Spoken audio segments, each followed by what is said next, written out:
আসসালামু আলাইকুম, আশা করি সবাই ভালো আছেন। সবাই আরেকটা নতুন ব্লগে অনেক অনেক স্বাগত জানাই।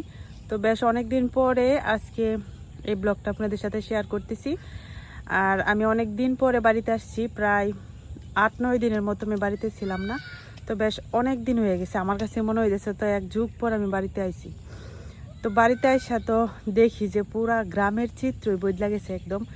তো এখন আপনাদেরকে একটু দেখাই যে এই এক সপ্তাহের ভিতরে আমাদের গ্রামে কি কি পরিবর্তন হয়েছে। আমি যখন বাড়ি থেকে গেছি ওই সময় হইতেছে ওই আমরা যে মাঠগুলা মানে ক্ষেতগুলা এগুলা 1-2টা হাল চাষ করা হয়েছে, আর কয়েকটা ক্ষেতের মধ্যে এখনও চাষ করা হয়েছে না। এখন বাড়িতে এসে দেখি যে পুরা বন্ধ, প্রায় লাগানো শেষ। তো আমাদের ক্ষেতগুলা কিছু বাকি আছে লাগানোর, কারণ আমাদের এদিক দিয়েও ডলের পানি যায়। তো মাঝখানে একবার বড় ডলও হয়ে গেছে কয়েকদিন আগে, ওই সময় আমি বাড়িতে ছিলাম না, যার কারণে আপনাদেরকে দেখাইতে পারি নাই।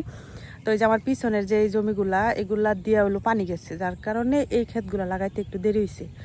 তো পিছনে ওই দিকে দেখেন সবুজ হয়ে গেছে, মানে এগুলো একটু আগে লাগানো হয়েছিল। আমার ঘরের সামনের ওই যে জ্বালাগুলা দেখা যায় মানে ধানের চারা, এগুলো লাগানোর উপযুক্ত হয়ে গেছে। আর এই যে ক্ষেতটার মধ্যে যে আমি মান্দা বানাইছিলাম, তো এই মান্দাটা তো অনেক দিন ধরে এরকম আছে। এখন আমি বাড়িতে আইছি, এখন মান্দাটা স্বেচ্ছা দেখবাম আবার কতগুলা মাছ পায় আর কি। আর এই ক্ষেতগুলো কিন্তু 1-2টা করে হাল চাষ করা আছে। তো ওই দিকের ক্ষেতগুলা এগুলো সব লাগানো হয়েছে, এটি হলো অন্য মানুষের। আর এখান থেকে যত দূর চোখ যায় মানে লাগানো হয়েছে না, বাকি এগুলা হইতেছে আমাদের আমাদের এই পাশের ক্ষেতগুলো আর কি লাগানো বাকি। তবে এই দিক দিয়ে আবার লাগানো মানে মোটামুটি আগায় গেছে। তো এই যে এই ক্ষেতটা আজকে লাগাইছে অর্ধেক, আরও অর্ধেক বাকি। আবার ওইদিকে কয়েকদিন আগে যেগুলো লাগাইছিল এগুলো আর কি একটু কালো হয়ে গেছে। হাতে গোনা আর মাত্র কয়েকদিন, এরপরে কিন্তু আমাদের এদিকে যত ধানি জমি আছে সবগুলা কিন্তু লাগানো হয়ে যাব। কয়েকদিন বলতে 2 থেকে 3 দিন, যদি ওয়েদার ভালো থাকে মানে বেশি বৃষ্টি না হয়, তাহলে সব লাগানো হয়ে যাব। যেহেতু ডল গড়ায় এই জন্য একটু ভয় আর কি, ডল গড়াইলে দেখা যায় বালু আসে প্রচুর, আর ক্ষেতের মধ্যে বালু উঠে যায়। তো এই বছর, গত বছর কোনো ডল হয় নাই, আর এই বছর 2বার হয়ে গেল। তো এখন যদি দিন ভালো থাকে তাহলে লাগানো হয়ে যাব 2-1 দিনের মধ্যেই। আর পরে 1 সপ্তাহখানিক যাইতেই কিন্তু পুরা ধান গাছগুলা সবুজ হয়ে যাবে একদম। আর ওই সময় আমরা গ্রামটা এত সুন্দর লাগে বলার মতো না। আর এখন যে সিজন, এই সিজনে কিন্তু আমাদের গ্রামের 1 ইঞ্চি পরিমাণ জায়গাও খালি থাকে না, সবাই ধান লাগায়। যেহেতু এই সিজনেও ধান মানে চাষ করতে একদমই খরচ লাগে না, কারণ এখন হলো ধান বড় হওয়ার আগ পর্যন্ত পানি পাইব, বর্ষাকালের পানি। তারপরে ধান যখন পাকা শুরু হয় তখন তো আর পানির দরকার পড়ে না, আর ওই সময়ও পানি নিচে থাকে। আর তেমন একটা সার বিষও দেওয়া লাগে না, যার কারণে সবাই করে। তবে বুড়োর সময় দেখা যায় যে পানি টানা লাগে, অনেক অনেক কারেন্ট বিল উঠে, আর পর্যাপ্ত পানি পাওয়া যায় না, যার কারণে সবাই করতে পারে না।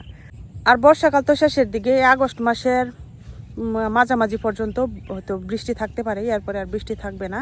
এরপরে হইতেছে আমার সবচেয়ে পছন্দের যে ঋতু শীত, ওই শীত ঋতু শুরু হয়ে যাব। তবে এখনই মানে আজকে যে বিকালবেলা আমি ভিডিওটা শ্যুট করতেছি, এখনই কিন্তু ওয়েদারটা এমন মনে হইতেছে যে এখন মনে হয় পুরোপুরি শীত। আর এখন দেখেন আমার চারপাশের মানে পরিবেশ দেখা মনে হইতেছে যে এখন মনে হয় পৌষ মাসের কোনো এক বিকাল। এখনই একটা শীত শীত ভাব গ্রামের মধ্যে, যদিও তাড়াতাড়ি হলো শীতটা মানে চলে আসে শহরের তুলনায়। তবে আমাদের এখানে কিন্তু এখন রাতের বেলাও তেমন একটা গরম পড়ে না। তো আর হলো বিকালের দিক দেয় যেরকম মানে শীতের মতো একটা হাওয়া দেয়। আর হলো একদম ভোর সকালে আর কি দেখা যায় যে ফজরের আজানের পরে ওই সময় থেকে একদম শীত শীত লাগে, তখন আর মানে কাঁথা ছাড়া উপায় নাই এখনই। তো আমি অপেক্ষা করতেছি যে কবে হলো শীতটা আসবো। গ্রামে এক এক ঋতুতে এক এক রকম কিন্তু সৌন্দর্য, তবে সবচেয়ে বেশি সুন্দর লাগে হইতেছে শীতকালে। বর্ষাকালেও সুন্দর, সবকিছু সবুজ থাকে, তবে শীতকাল আমার কাছে পছন্দ, শীতকালে সবচেয়ে বেশি সুন্দর লাগে। তো এইদিকে দেখেন এই যে আমাদের এই ক্ষেতটা আরও অর্ধেক লাগানো বাকি, আর অর্ধেক লাগানো শেষ হয়েছে। আমাদের এদিকে 2 ধরনের হচ্ছে লোক পাওয়া যায় ধান লাগানোর। এক হইতেছে আদিবাসী নারীরা ধান লাগায়, তো ওরা যখন ধান লাগায় দেখা যায় ওদেরকে দুপুরে খাওয়া দাওয়া করানো লাগে না, টাকা দিলেই হয়ে যায়। আর হইতেছে যারা হলো মুসলিম আছে একদল, তো ওরা যখন ধান লাগাইতে আসে তখন তাদেরকে কিন্তু প্রত্যেক দিন দুপুরবেলা ভাত খাওয়াইতে হয় ভরপেট একদম। আবার সকাল 8টা কি 9টার সময় কাজে আসে, আসরের আজানটা দিলে আর 1 সেকেন্ডও তারা হইতেছে খেতে থাকে না আর কি। তো এই হচ্ছে সমস্যা। তবে এক সময় এরকম সমস্যা ছিল না। আগে একদম ভোরে হচ্ছে লোকজন মাঠে আয় পড়তো কাজ করতে, আবার সন্ধ্যার দিকে যাইতো। কিন্তু এখন হলো মানুষ মানে কাজ করতে চায় না, যার কারণে এখন কাজে যারা কাজ করে তারার ইচ্ছা অনুযায়ী হলো কাজ করানো লাগে, মালিকের কথার কোনো দাম নাই। আমি বাড়িতে আসার পথে দেখলাম যে অনেক জায়গার ধান অনেক আগে লাগানো শেষ হয়ে গেছে। যেহেতু ওই এলাকাগুলো নিচু, ওইখানে একটু তাড়াতাড়ি হলো তারা ধান লাগায় দেয়। তবে আমাদের এখানে ধান লাগাইতে একটু লেট করে। আমার কাছে মনে হয় সবার শেষে, মানে পুরা আমাদের উপজেলার মধ্যে সবার শেষে আমাদের এখানে ধান লাগায়। তো ওই যে পিছনের জমিগুলো আমাদের খালি, এই জমিগুলো লাগানো শেষ হলেই পুরা গ্রামের ধান লাগানো শেষ। আর এই দিকেরও আমাদের সব জমি টমি লাগানো শেষ।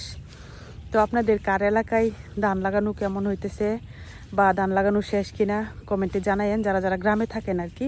তো ওইদিকে হইতেছে আমাদের বাড়ির মেহমান, আমার বোন জামাই আয়ানের বাবা আর কি, উনি আসছে। তো ভাইয়ের কাছে জানতে চাই যে আমাদের গ্রামে বর্তমানে বিকাল বেলাটা কেমন লাগে, মানে দেখে কি মনে হইতেছে যে এখন কোন ঋতু চলে?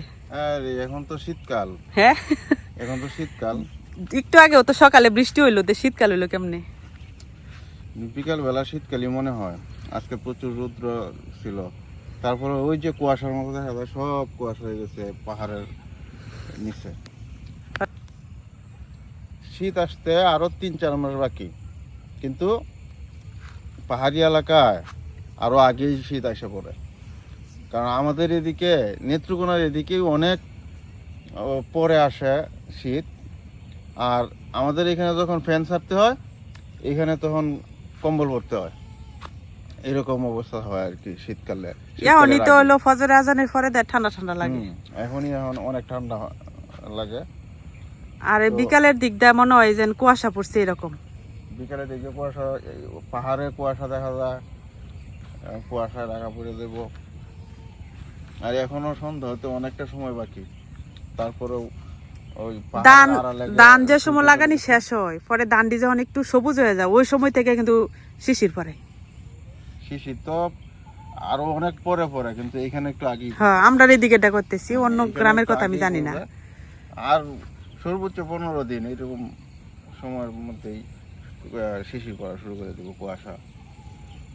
ক্ষেতের কোনার মধ্যে যে আমি গর্তটা করছি, এটা আমি এর আগে আপনাদেরকে বলছিলাম যে এটারে আমরা মান্দা বলি।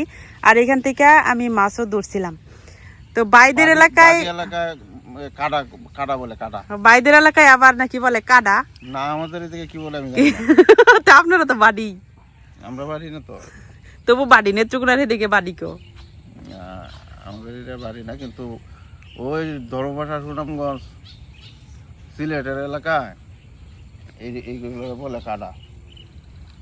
এটি অনেক বড় থাকে। আর তোমার ওই যে আছে না, এই একটা গাছ আছে, মান্দার গাছ নাকি? না, এটা গাছটা হইতেছে হিজল গাছ। হিজল গাছ। হিজল গাছের হিজল গাছের বাগান আছে। এই বাগানগুলো থেকে হিজল গাছের ডাল বিক্রি করে মানুষে। হিজল গাছের ফল পাতা নাকি মাছের প্রিয় খাদ্য? ওই হাওড়ে বিক্রি করে ডালগুলো। যার 100 হিজল গাছ আছে, তাহলে বছরে সে মিনিমাম 2 লাখ টাকার ডাল বিক্রি করতে পারে। আমরা এদিকে তো আবার হিজল গাছ হয় না। এইদিকে নাই হিজল গাছ। হিজল গাছ তো পানির মধ্যেই হয়, পানির মধ্যেই থাকে সারা বছর। তো এই মান্দার মধ্যে এখন মনে হয় মাছ জমছে, কারণ এই ক্ষেতটা তো কয়েকদিন আগে হাল চাষ করছে। এখন মাছগুলা সব কিন্তু এখানে একটু ছায়া পায়া আর হলো একটু গভীর, এখানে আশ্রয় নেই। আগামীকালকে চেষ্টা করাম এটা স্বেচ্ছা দেখতে যে কতগুলা মাছ পাই। আবার যখন পানিটা একদম শুকাই যাব ক্ষেতের, ওই সময় কিন্তু এই জায়গায় সবগুলা মাছ আশ্রয় নিব। আর ওইদিকে যে বড় গর্তটা, এটার মাছ আর ধরার সুযোগ হয়েছে না আর কি, ধরতে পারছি না, অনেক পানি। পরে এই ডল গড়াইছে 2 বার এর মাঝে, এখন কি মাছ এনে আছে কিনা। তবে যদি আর কয়েকদিন রোদ থাকে একটা না, তাইলে আবার ওইটাও স্বেচ্ছা দেখবাম যে ওইটার মধ্যে মাছ পাই কিনা।